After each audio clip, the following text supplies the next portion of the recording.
And you are live. Hello and welcome to another virtual author event at the Poison Pen Bookstore. I'm John Charles, and today the Poison Pen is delighted to have with us four of the most entertaining and illuminating historical mystery authors currently writing in the genre: Jennifer Ashley, Amanda Flower, Annalie Huber, and Andrea Penrose, who are here to tell us about the latest additions to their literary efforts. But before we begin, I do want to pause for a moment and let those tuning in know that the Poison Pen does have copies of all of these ladies' books, new books, and we would be delighted to hold one or more for you. Simply give us a call at the bookstore or go online to the Poison Pen, and we can connect you with these fabulous historical mysteries. Now I would like to welcome Jennifer, Andrea, Amanda, and Anna. Hello. Thank you. Hi. Thank you so much for having us. Thank you. Thank you. Thank you for coming and visiting. I'm always fascinated by authors because they have a life before they started writing. Most of them do anyway. So I'm kind of interested about who you were before you became published authors. And why don't we start with you, Jennifer? Well, I've been writing my whole life, so I consider myself to have been a writer forever. But what I did before is actually I worked at a publishing company. Oh. There was a small press publisher in Phoenix. And after I got my graduate degree in English literature at Arizona State, and then I signed on as like a freelance proofreader for this publishing company. And then they had an opening and they invited me in for an interview. And I worked there for the next 10 years. Wow. And then that, sadly for small press, a lot of them go out of business, and that one did. Mm-hmm. And that's when I decided to just try my handwriting full time, because I noticed that, when I was working full time, I didn't always have time to write. So I said, I'm just going to dive in and I'm going to give it a year and see what happens. And luckily within that year, I actually got a publishing contract. That's great. It was great luck. Yeah. Andrea, how about you? Who were you before you became a writer? I will echo Jennifer. I wrote my first book when I was 5. It was, colored pencils and about cowboys and horses. But I have since moved on to Regency. But I did take a detour from writing. I studied art in school, got an MFA in graphic design. As a book designer, I sort of say I have a left brain, right brain, love affair with the printed word. So I worked in publication design for a number of years, but then I sort of got the bug again. And after, rereading Georgette Hare one day, I decided to sit down and write a Regency romance. And I did it on the weekends and spare time. And then a friend said, "Oh, I have an agent you should talk to." And I sort of pitched in this other thriller idea, the thriller I had written. And he sort of made polite noises, and he was getting up. I said, "I also have a Regency romance, and I'm sure you wouldn't be interested." And his eyes sort of lit up and said, "Well, one of my best friends is one of the editors at Signet Romance. Give me your manuscript. Let me see what happens." He called me 3 days later and said, "I sold your book." And that's how I got going. How about you, Amanda? I know we're not supposed to have favorites, but because you're a former librarian, I'm a little bit partial towards you.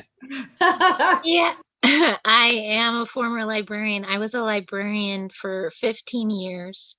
But I always was a writer too. I decided when I was 11 I was going to be a writer, and my dad was an electrical engineer. So I came home telling him I had a plan, and he and my mom could retire early because I was going to be loaded.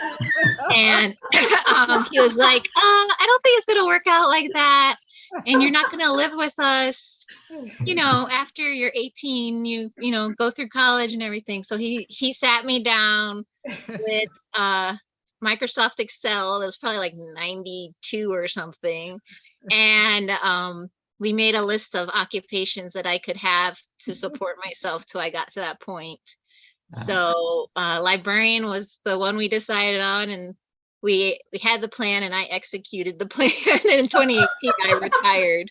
So thanks to my dad, he was a very organized human being, and I'm kind of that way too. I don't write that way though. I'm not organized. We'll get into that in a bit. Yeah. Anna, how about you? Was pop music's loss writing's gain for you? Yeah, maybe, I guess.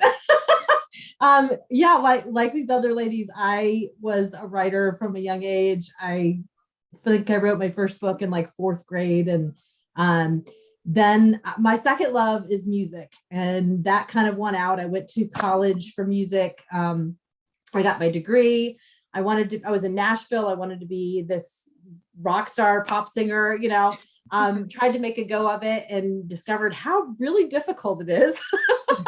Was working other jobs, and I started writing again just for fun, and like got the bug again, and I just kind of never looked back, just kept going from there. So yeah.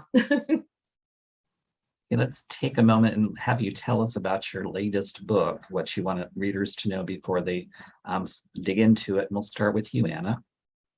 Yeah, so the Verity Kent series takes place after World War I. Verity was a British intelligence agent during the war, and she's kind of unofficially one now, handling investigations that for tricky reasons, that she's not officially an agent, but she's handling those, and she and her husband kind of team up. And this latest installment, A Certain Darkness, they are still in pursuit of her arch nemesis, Lord Ardmore, who's kind of the shadowy Moriarty figure of the series. They're trying to find proof of his treason, but he's very slippery. And they are contacted by the French authorities. They have apprehended a woman who spied for the Germans during the war. And Sydney has had a run-in with her in the past, and she's insisting she will only speak to Sydney about what she's been doing and all the information she has. So they go to France to meet with her, and she's killed in her jail cell. And so at first they thought, well, is she just using us? Well, now that she's dead, they're really concerned she really did have information, and now she's been silenced. And there also is another investigation ongoing that's based on a real murder, unsolved murder in the Netherlands. It's from the early 1920s, still unsolved. And the connection was that the man was believed to have worked for British intelligence during the war, and some of the papers stolen from his portfolio when he was murdered were allegedly about his intelligence work.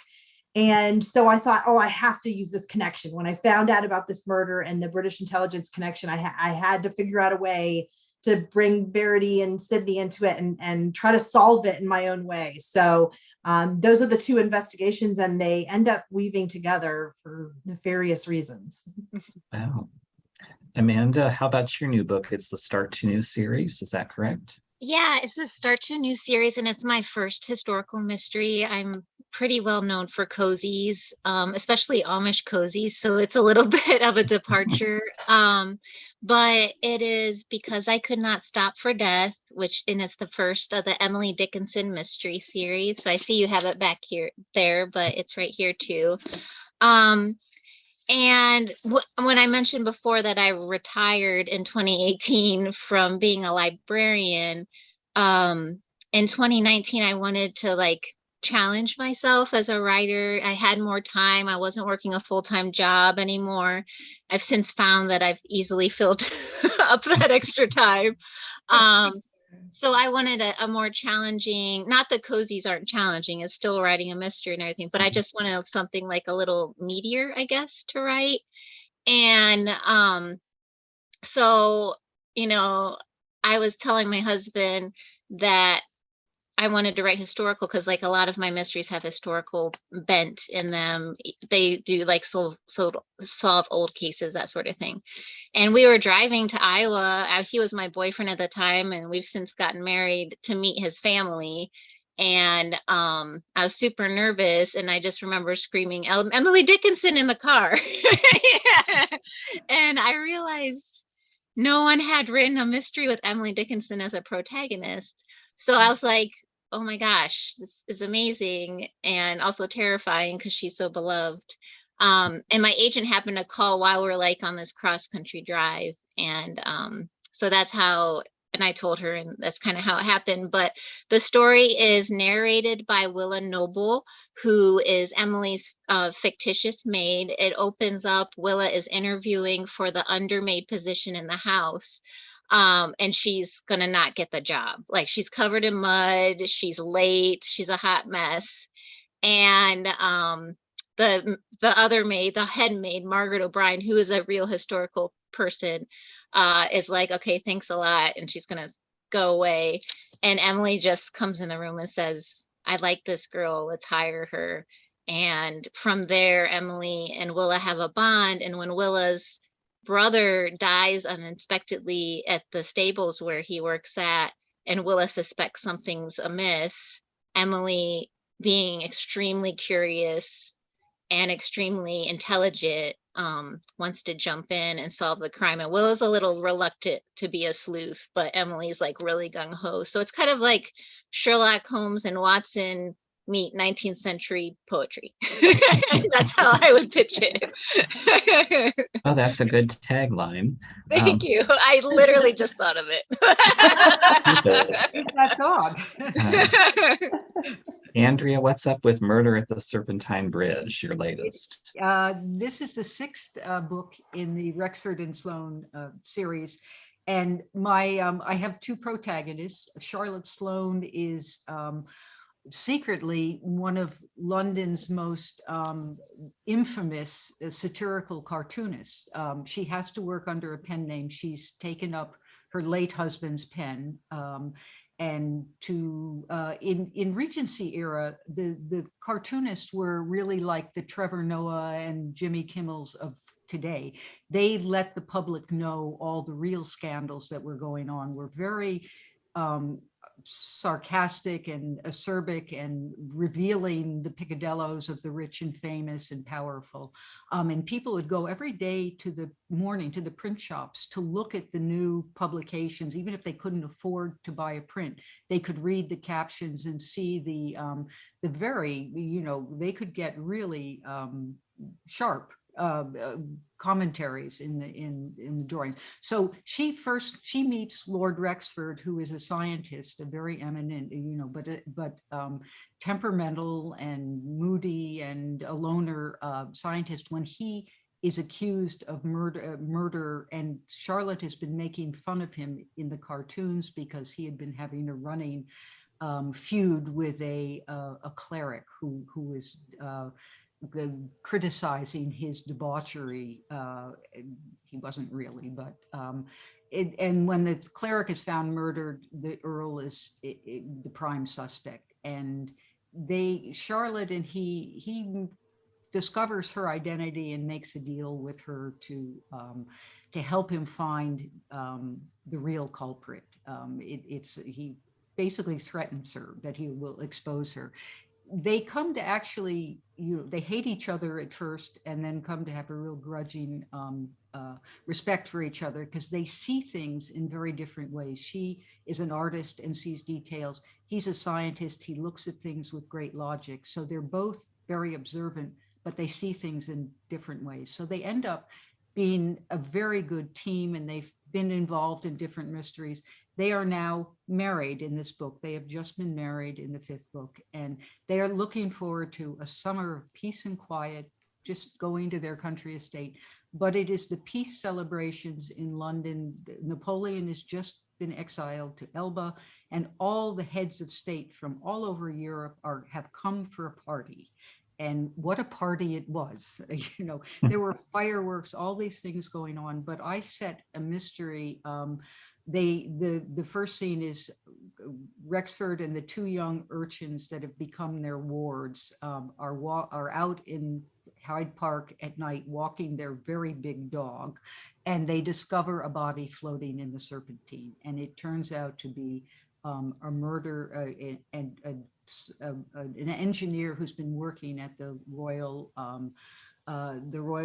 Army and Navy, our laboratories, the military laboratories. And Rexford discovers a pencil sketch of a device. He sends it to the police, but then the government comes back and says, you have to help us because a prototype of this weapon is missing. and you, because you are a titled lord, can circulate within these very fancy parties, because the word has come out that the prototype is being put up for auction for the latest buyer, and it could change the balance of power if someone has this weapon. So off they go on these adventure through London and Oxford and trying to track down the villain. Jennifer, what's cooking with Kat Holloway from your latest series? Well, I'm sitting here taking notes because I'm like, oh, those sound good. Let me write down the titles so I can. I've already read Amanda's, which was wonderful. So. And you know you can get the others from the Poison Pen too. Yes. I will be shopping. So my book is the 6th in the series. This is, let's see if you can see it. Secret of Elaine? The Secret of Elaine, yes. Just trying to, the Zoom thing doesn't like to show. Yeah. And it's about Kat Holloway, who is a cook. She started off in book 1, which is called Death Below Stairs. And she works in this house here, actually on this end, which is in Mount Street, and this end is it's on the corner. One is South Audley Street, and the other is Mount Street, and she works on Mount Street in Mayfair, London. And I actually took this picture myself when I was there. So Kat is a cook in a Mayfair mansion. She is fairly young for a cook. She's in her early 30s. She has a daughter that she can't tell anyone about because her daughter is actually illegitimate, because she thought she was married to the daughter's father, but turns out she was not. He was in a bigamous marriage that she didn't know about. And in this particular book, the wife of her husband comes to find her and says, you know, our husband, Joe, I think he was murdered. And also when he died with a fortune. And if you help me find the fortune, I'll split it with you. Kat is a little bit skeptical about this, but she decides to look into it because she's also a very curious person by nature. She's already done 5 other mysteries. Why not do one more? So she recruits all her friends, especially her friend Daniel McAdam, who is ostensibly a man of all work who does deliveries to her kitchen, and she's known him for a couple of years now.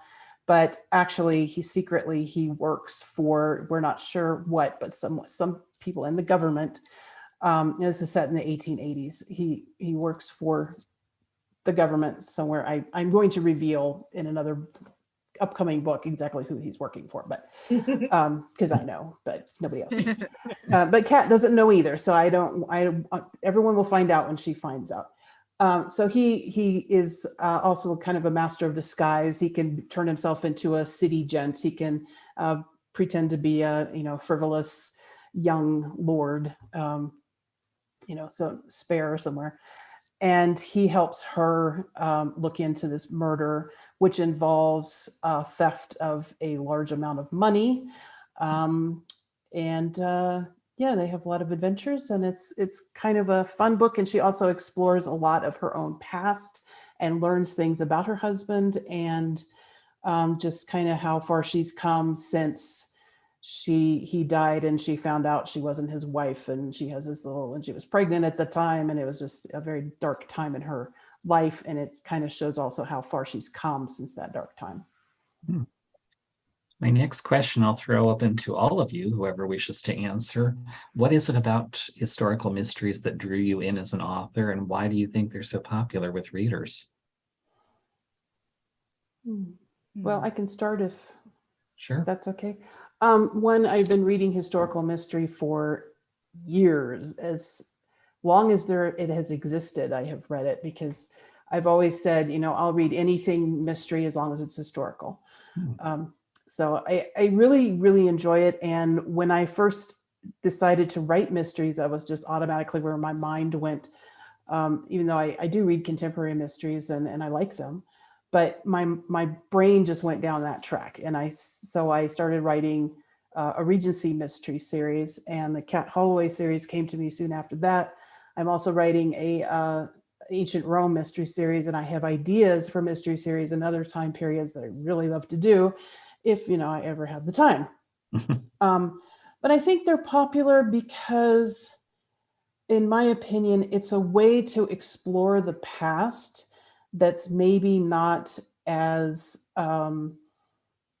heavy or structured or difficult, intimidating as just reading, you know, a history book, although there's history books out there that are very good. But, you know, sometimes historical fiction, which I also like, and I would also like to write, it can be a little dark and sad. And historical mysteries can also be dark and sad, but it's a little more hopeful, I think, depending on your protagonists. And I just think it's kind of a window into the past that people, the mystery draws people in, and you can use history to supplement the mystery or be part of the mystery. It's you know, kind of a character in itself, is the historical background. So that's my take. Yeah, I 100% agree. Go ahead, Andrea. Sorry, you were gonna. No, go. Absolutely. I was just gonna say, I think like 100% agree, and I think it's that, you know, in a mystery, you know that the bad thing that happens is going to be solved. There's going to be justice of some sort, you know what I mean? So it's like, so even if it's dark, there's hope at the end, you know what I mean? So like just adding into everything she said. So and I'm the same way. It's what I like. I just am drawn to history and mystery, and it just seemed like where my brain went. So I've always loved history. Even as a kid, I've just found it fascinating to explore a different world. And I think today it's a nice mix, because readers, you know, there's a lot of stress going on in modern times. It's a wonderful way to escape to another world and to learn something about a different setting, sometimes a different culture. And yet you still have that core excitement of sort of following a mystery and seeing it solved. And as everyone said, in a sense, mysteries have the same happily ever after as a romance novel, just in a different way. We all get satisfaction out of that justice is done, and usually a mystery will end in that the good guys triumph, and that's a very hopeful ending. But I think it's that mix. You have escaping from your real life and learning something about a different time and place. Yeah, I would definitely agree with what everyone says. And before I decided that I was going to write a historical, I read mostly cozies and historical mysteries. So it makes sense that that's what I would be writing now. And I read the historical mysteries more because I loved history and I love learning about it. But, you know, as Jennifer said, sometimes historical factual books are a little bit dry, depending, you know, or they're just super long, you know, they're like these tomes, and I don't have time for that. I just want to get a taste of the time period. So it's a way to learn something, but have a lot of fun at the same time as a reader and a writer too. I think those are all valid points. It's something as a reader that I would add. Historical mysteries, I love contemporary mysteries, but sometimes things are solved in just like the blink of an eye with DNA. It's like they run things to the lab, and you miss that kind of following the clues, the Agatha Christie kind of, how do you solve the mystery for that? Yeah. You have to get a little clever. Yes. Yeah. You've all mentioned how much you enjoy the history part, and I agree that as a reader, learning about different things while you're being entertained is one of the joys of reading historical mysteries. What did you discover while researching your current book that surprised you? I know in Andrea's case, I'd never heard of, is it Verity auctions, or am I getting... Yes. Boy, I'm having to brain. I'm sorry. Yes, Vickery auction. There it is. Yeah. Vickery auction. I actually read something, Goethe, and it's really comes from books and the 19th century. Goethe was fighting with his publisher about how to establish, what are you going to pay me for royalties? And they came up with this system of, well, you put what your ideal price is, and, you know, we'll put it in an envelope, we'll both sort of open it, and I'll give you, you know, the publisher says, I'll give you this much, and Goethe will sort of ask, and they decide we'll get a little less than your top bid. And it's complicated to explain, but it's used today. It was based a Nobel Prize winner. Vickery really won the Nobel Prize for what he did on the theory. And so I just thought it was fun. And I actually had someone who really knows economics walk me through it. And we worked out writing the explanation in the book, hopefully fairly simply that people can understand. But it was a fun thing to use an actual historical thing, and I put that in the footnotes. But actually, the fun thing I discovered in researching weapons, I wanted to find. I found an American inventor who had come to London just a couple of years after where I'm my 1814 date, who had invented a revolver, a multi-chamber and actually Samuel Colt saw it later in the 1820s and was inspired to do his Colt 45 from the weapon. So I based it on that, but going into further research, I found out that the British in the American Revolution had breech loading rifles, an experimental rifle brigade. So there was research being done with the gunsmiths in London. They were doing really innovative work, and it worked, but because everything was still handmade, there wasn't mass production of parts. If a part on the rifle broke, they didn't have replacement parts. They'd have to be able to get to a gunsmith and have someone hand. So it wasn't practical in wartime efforts. But I found out more than I probably ever need to know about guns, But it was really, that's the stuff I love, going down the rabbit hole and discovering all these neat facts about things.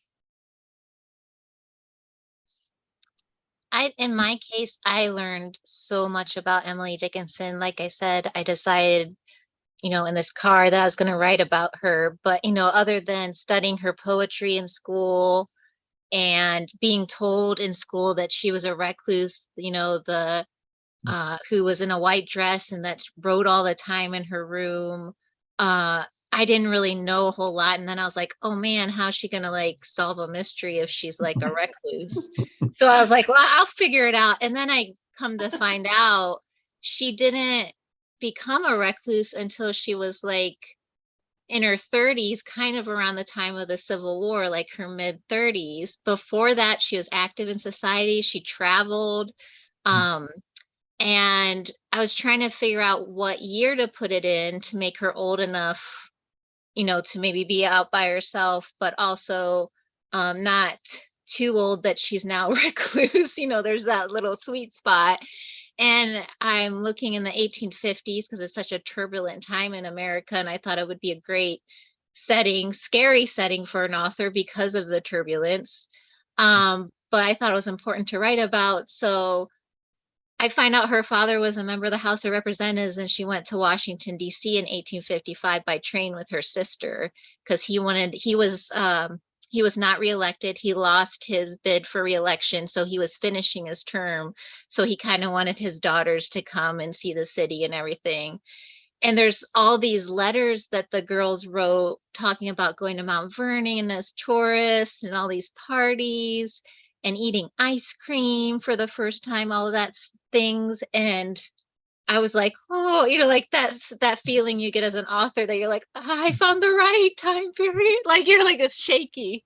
So that was definitely the big thing and once I had the year, I could really dig into who she was in that year because there's so much left behind from her. Really, the only thing that is completely missing we have letters she gave to other people because they saved them, probably not all of them because she wrote prolifically in letters, but she asked her sister before she died to burn her letters she received. So that's what we're missing, the conversation. I wish we had that, but I guess she could have solved a murder. We just don't have the evidence.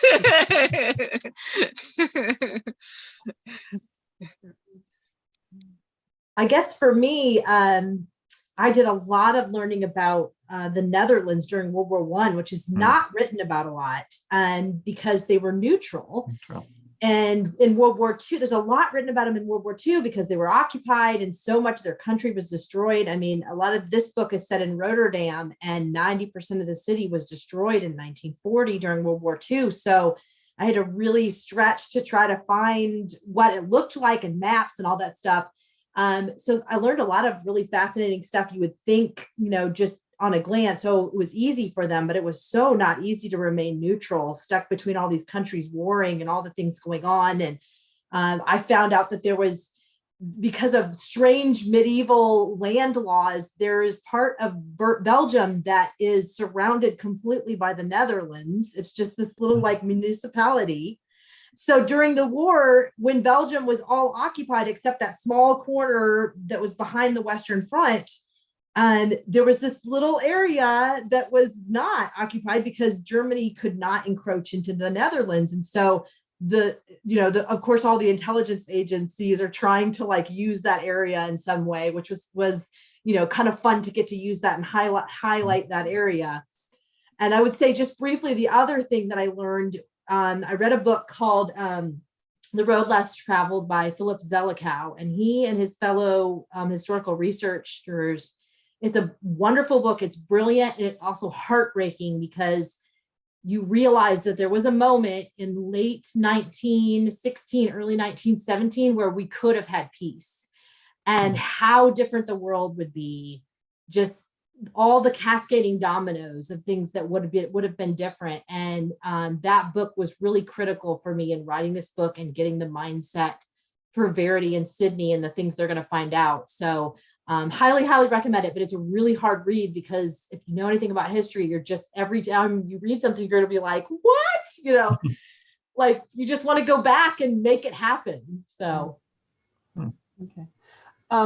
Well, I wanted to say, when Andrea was talking about the guns and things like that, across the street from this house on this side is Purdy's, which is a London gunsmith, a historical London gunsmith who's goes back to the late 18th century.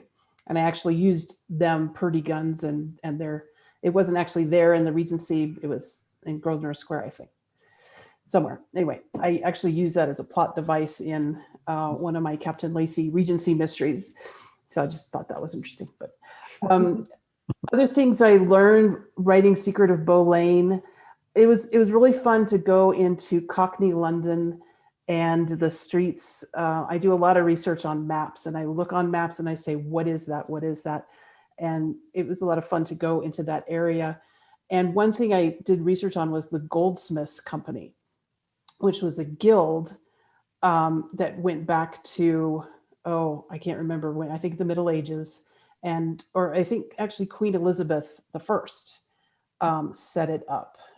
So it wouldn't be Middle Ages, but, and one of the things they do is they took coin from the Royal Mint. The Royal Mint would bring them a sample of what they minted that year, and the Goldsmiths Company would look it over and make sure, assess the purity. And they would have this, it's actually a jury trial with judges and a jury to go over this and sign off on whether the mint had done its job correctly.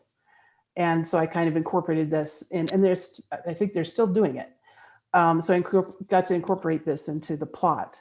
And the Goldsmiths Company is still there, and they still have the same building that they were in Cat Holloway's time. And they also, if you're a goldsmith or you take your wares to them, and they will put their hallmark on it to say, this is past our standards. So gold workers and goldsmiths, that's one thing that helps them sell their wares in their shops, is if they are approved by the Goldsmiths Company and you know that their work is good and the gold in it is the correct amount. So that was really fascinating for me.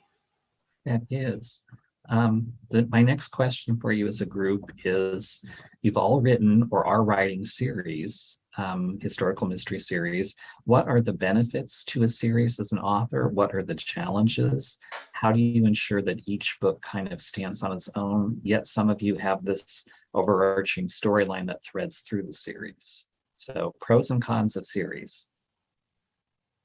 I'll jump in on this. I think I love it more than a standalone book because you can do such great character development. I mean, sometimes, you know, in a typical romance book, you have to do the relationship and then they march off happily ever after. To me, that tension you can build in books as friendships, and you usually bring a partner in, that to me, the psychological, the building of trust, the building of, you know, as you solve a mystery and you're facing challenges and dangers, trust becomes a big thing. Who do you trust to have your back? Who do you trust for information? I just find that really fascinating, to build friendships.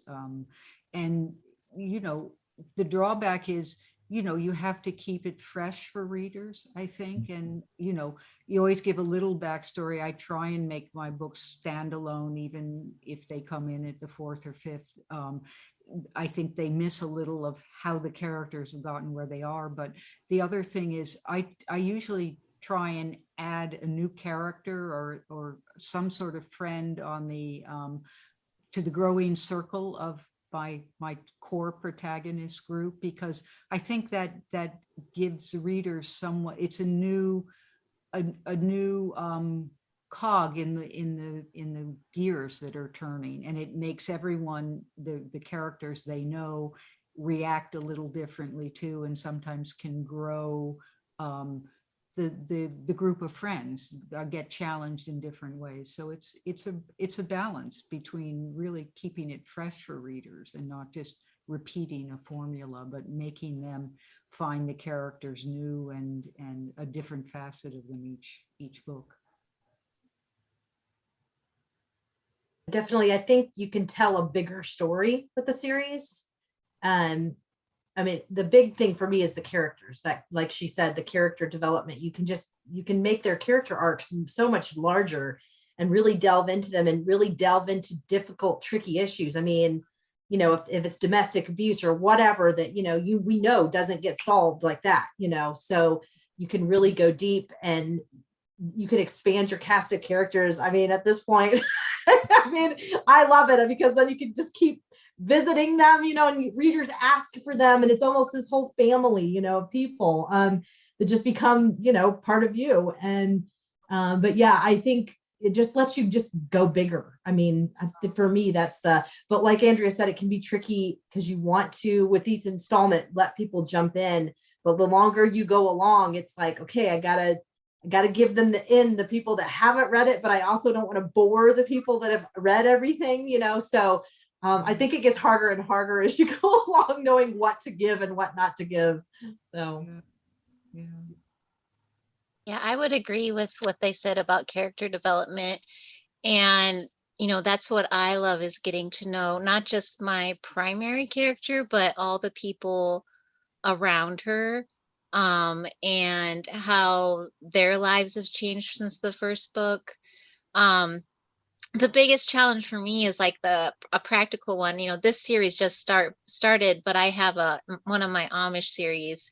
It has a spin-off series. So in this world of Amish mystery, there's like 15 books, and I forget what I wrote in previous books. And I am hoping to do better with Emily in this regard, because I never made like a character Bible or anything like that. So there will be times when I'm like, oh, I want to bring, like Anna said, I want to bring this person back because people keep asking about her.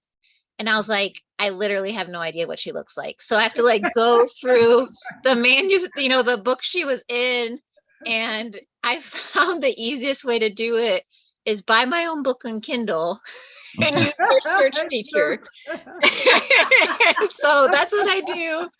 And but so it's like I wish, you know, at this point with 15 books, I'm not going to go back. I'm just going to struggle through that one. But Emily, I'm trying to do a better job of writing stuff down.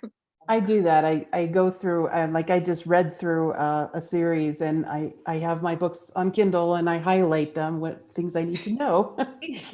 So, but yeah, because that is a big challenge. I have a series that book 16 just came out yesterday on the Captain Lacey Regency Mysteries. Was that entry. So yeah, it is a challenge to keep when they start running into, double digits.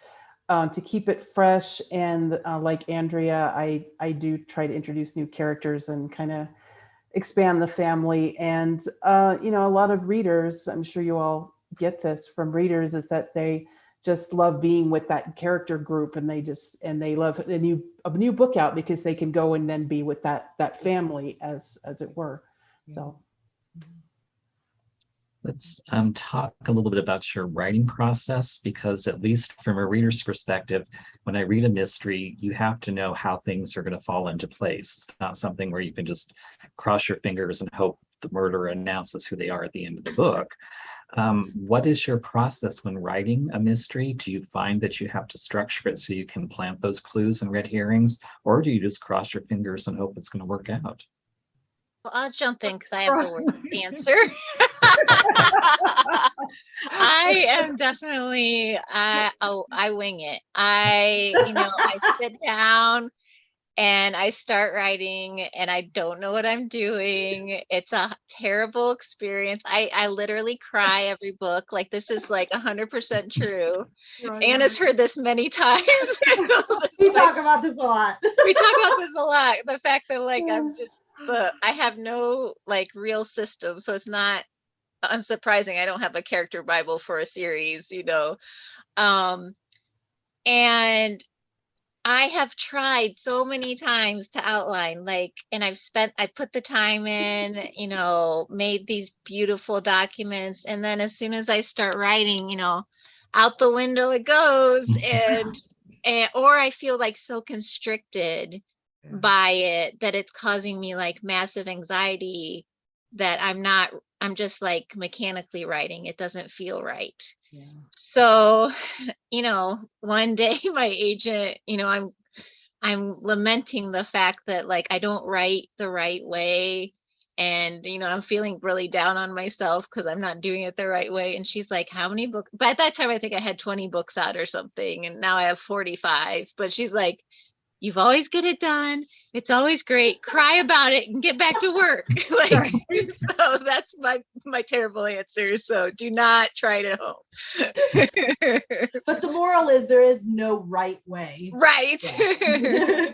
Right. Oh my God, I am totally like that too. Good. I not cannot. for you. I literally, my brain cannot do an outline. I get to the first couple of scenes. I always know the first couple of scenes. It's like, very clear. And then there's sort of this gray amorphous middle. And I sort of know where I want to end up. But there have been times where it's been like 3/4 of the book and I haven't quite decided who the villain is. Oh, well, that makes me feel better because you have so many books. I can't do that for the life of me. The characters, I have to sort of, get through, I'm like you. I when I'm writing a scene, I think if it's just doesn't feel right, I'm not, I haven't hit it yet. And they have to sort of start talking to each other a little. And you find that moment where, okay, now the dialogue is happening better. And they're sort of telling me where they need to go. It's hard to describe, but it's really good. I'm a total pantser. Yeah, I can jump in and say yes to the pantsing here too. I never know who did it until almost the end, because I found that if I decide too soon who did it, then it's very obvious. And I don't want my whodunits to be obvious. I want people to be really baffled. And I don't want it to be like, such a surprise out of the blue that it doesn't make any sense. I mean, I don't want to do that either. But usually, I'm coming down to, the sleuths are honing in on the criminal. And I'm like, well, I wonder who it is, And but the story kind of reveals it. And, by the time I get to the end, I know the characters much better. So I know who would have done it and why by that time. And that's my first draft. And then the second draft, when I know the story and how it ends, then I can go back through and I can, leave more little clues here and there or red herrings or whatever and drop it in that way. But yeah, I never, like, I just started writing a mystery yesterday. I have no idea who did it. I think I don't even know who's going to die. So, find out. So I call myself a plotzer because I'm kind of in the middle. I do some plotting. I do like a rough outline. Like I know, like the main things, and I figure out what the kind of the turning points are and some of the clues. And I figure out like what 5 or 6 suspects will be and like what their motives are, reasons and stuff. And I always do a really deep psychological profile for my, I do it for all the characters, but I go really deep for the main characters in that because they always have a different journey every book. And then I kind of leave it loose because I find that if I plot too tightly, like you guys are talking about, it's really constricting and my creativity dies and I'm not looking forward to writing the book and it just feels like it's written already. So I like to leave myself that room because my characters always come up with better things than I do. I mean, plotting out, your subconscious is way smarter than your conscience is what conscious mind is what I think of. But so yeah, I'm really a mix. And a lot of times, sometimes I do know who's going to do it depending on what the plot is, but a lot of times I'm the same way. I don't know. I have who my possible suspects are, but I'll get about 3/4 of the way through and I have to like stop and kind of like replot and figure out where I'm going. And then, they kind of start revealing themselves to me, or I kind of have at least a general idea of where it's going and all that. But yeah, because when I've plotted before, I've had people stand up and say, no, I did it instead. So, and that was way better. So I think you just have to figure out how your brain works and go with it. Because your brain, you can't rewire your brain. So you just have to figure that out. All of you have been writing for quite a while. So a question I would have for you is, if you could go back in time to when you first started out, what would you tell yourself as a writer? What advice would you give yourself? Make a character Bible. That would be fine. I would tell myself to calm down because I feel like when you first start out, you just want everything so much and you just want everything to go well and you just want this and that and everything to sell and all these things and you fret about it all. And so you don't stop to just enjoy the fact that what an achievement this is, that it's happening at all, so, and how hard you work to get to this point. And so for me, it would be to just enjoy it more, to stop fretting and to just enjoy the whole process more. Yeah. Good point. I remember in the first days, if I would see one negative review, I'd want to go cry in my room for like 2 hours. And now you just simply shrug and say, every reader has a different point of view. It's not that you don't care, you read it, but you understand, that's what the life of a writer is. And I think that Anna is really right. When you first start, you worry about everything and you worry, am I doing enough promo? Am I writing correctly? It's, would I do it better if I were working on a different system? And I think you learn to trust yourself and you learn what sort of your sweet spot where you don't worry about too many things and yet you're very committed to your story and your writing, but you learn to trust yourself and not just worry about things that are out of your control. I would agree with that. And also I would tell myself to not let what happens in the industry, in the publishing industry, get me down too much.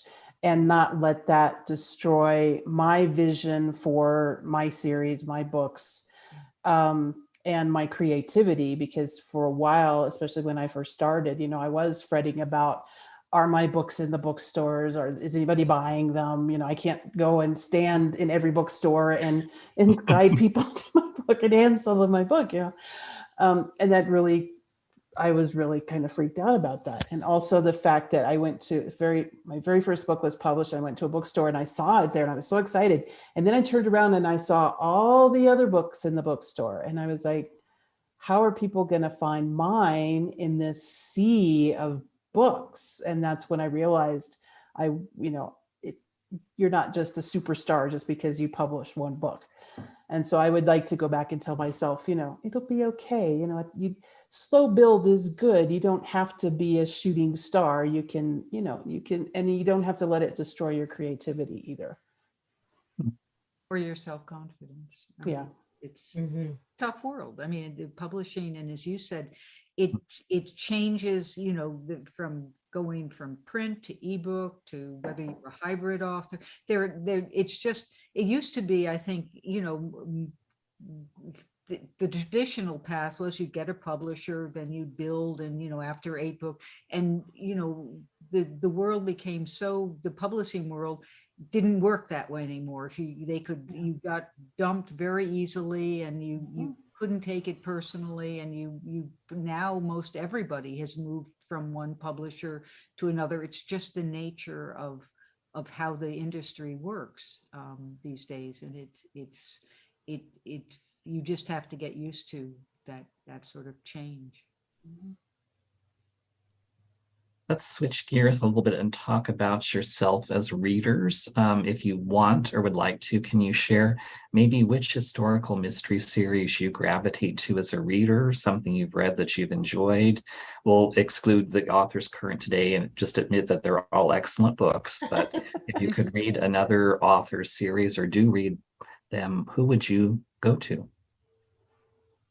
I can jump right in. I've discovered fairly recently Alison Montclair's Sparks of Bainbridge series, which is set just after World War II. It's in London, just recovering from the war, and it's two women who come together, very different. One, a very sheltered aristocratic woman who has had a nervous breakdown when her husband was killed in the war. She is an aristocrat. She's living with her late husband's family. She's been committed to for her breakdown and is now out, but the family has taken custody of her child because they say she's not capable. And so she has to now prove to the courts that she is capable. So she teams up with an acquaintance who says, let's start a marriage bureau. This is a great opportunity. Women and men need to meet. And her partner, Sparks, is a former British intelligence agent from the war. They're totally different. Sparks is this hard, savvy, smart, Gwen has never ridden a bus, she doesn't know how to read a bus map, but she's very intuitive. So the two of them are just delightful. The dialogue I find just absolutely brilliantly funny. And one of their first clients ends up murdered, or one of the woman is murdered, and they think that the authorities immediately want to arrest the man that the agency has paired her up with, and they're sure this isn't right. So they go through and start to discover the truth. And it's just, I find it's now in the 4th book, I think. And it's just, I think the characters are really, really interesting and the writing very sharp. So that's my plug for them. That is a really good series. I second that. I love Ashley Weaver's, both of her series. She has the Amory Ames series, and her rascally husband Milo. And now her new series, the Electra McDonald series, which is actually World War II. Also, it's it's set right near the beginning. It's there's an MI5 officer, and Electra McDonald. Her family were kind of slightly on the wrong side of the law, and she's a safe cracker and all these things. So it's really interesting. It's a neat take. Yeah, I like that one too. I like to read stuff spread all over the world. And I just want to mention 2. One is by Susan Spann. She does a mystery series set in Kyoto in the 1500s, and the two detectives are a Portuguese priest and who's there as a missionary, a Jesuit. He's a Jesuit, and his sidekick is a ninja who's pretending to be a Ronin, who has been assigned to be his bodyguard, and the two of them solve these mysteries, and it's really excellent. Wow. And the other one I want to mention is Wasim Khan, who actually he's a British author, but he writes books set in India. And his latest series is called Malabar House, and it's about the first woman detective in Mumbai in right when India got their independence and right after partition, which I think was 1949, whenever that was. And that is also excellent. And I just love reading about these, the history of other cultures. That's just absolutely fascinating to me. Before, I'm sorry to interrupt, but Abir Mukherjee's has a wonderful mystery set in Mumbai. Also, it's a British officer who sort of has post-traumatic stress.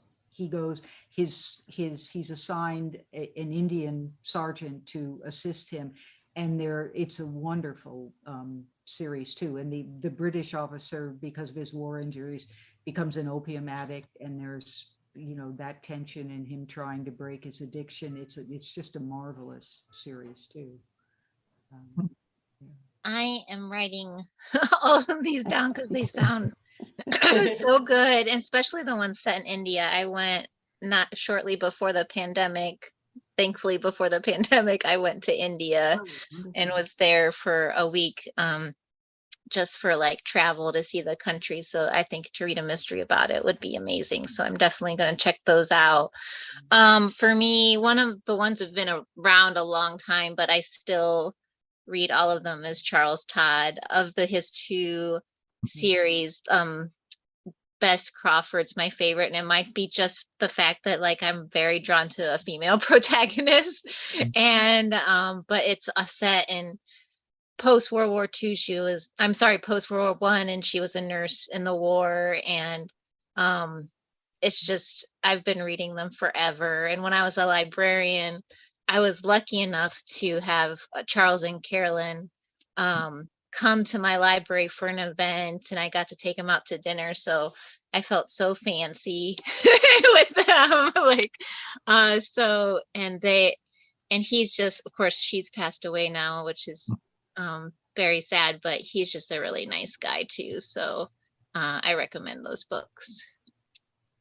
Those are all terrific. For more India books, historical mysteries, I would add Sujata Masi's series, which is excellent too.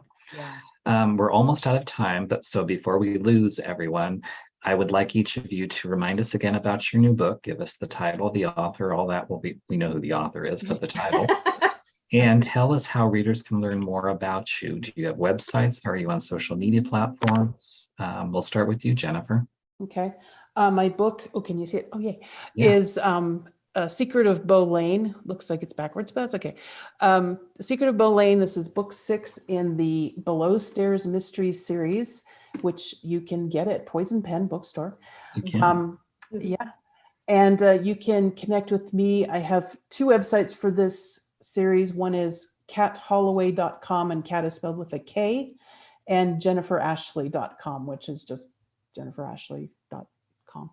And from there you can click through to get to my Facebook pages or follow me on Twitter or BookBub.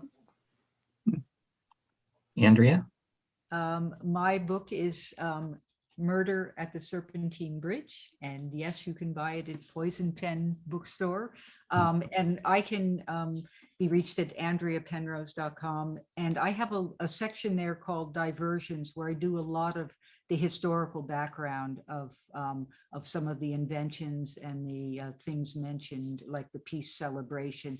I have a lot of vintage prints and visuals because I love art, obviously. And so you can get a background and really see some of the things in satirical cartoons. I have a whole section on that, so you can actually see what they look like. And yes, I have buttons. You can, my favorite medium is Instagram. Again, I love photography, so I have fun. I do things almost every day, what I call a plotting walk. And I just sort of see snippets of the world around me, or just have some fun with it. So that's where I am. Amanda? My book is Because I Could Not Stop for Death, and it is the first in the Emily Dickinson mystery series. You can get at the Poison Pen too. Please buy it. Just please buy all of our books. And you can find me on my website, which is amandaflower.com. I'm very active on Facebook. So I have a pretty big community of readers there, and I interact with them every day. And on Instagram, my cats have an Instagram account.